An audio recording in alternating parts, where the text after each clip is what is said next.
All right, let's talk about chicken shawarma. Come here, buddy. All right.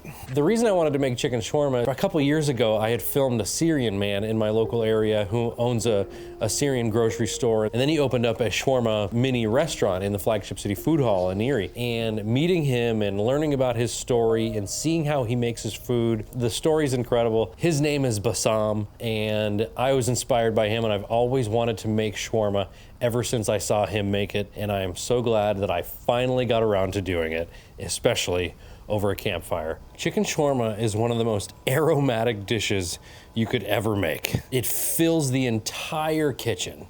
Just that aroma of all those different herbs and spices that goes into it, and it's incredible. And you want your chicken to soak in that marinade overnight. 48 hours is even better, but we were doing it just overnight. And when you combine the flavors and the aroma in those herbs and spices with fire, open fire that is, you've got something very special. And let me tell you, this was my first time ever making chicken shawarma. I am definitely going to do it again this exact same way. Those charred up bits on the end were amazing. They were crunchy, but they were so packed with flavor.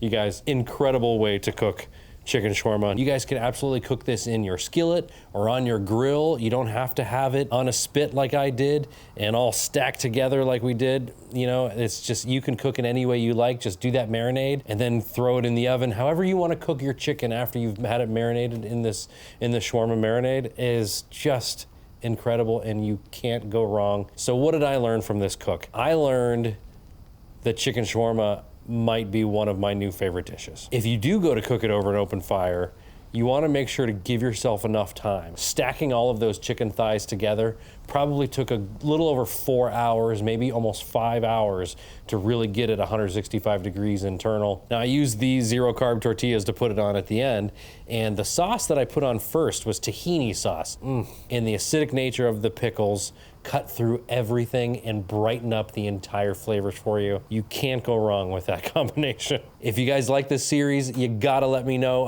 I got a lot more planned for an open fire cook and Sunday cooks where I just kind of put it to some light music, maybe a little bit of commentary, maybe a story in between. Who knows how I'm gonna do it. But if you like this, let me know by commenting down below. Hit the like button. Make sure you subscribe because there's a lot more coming. As always, I appreciate you.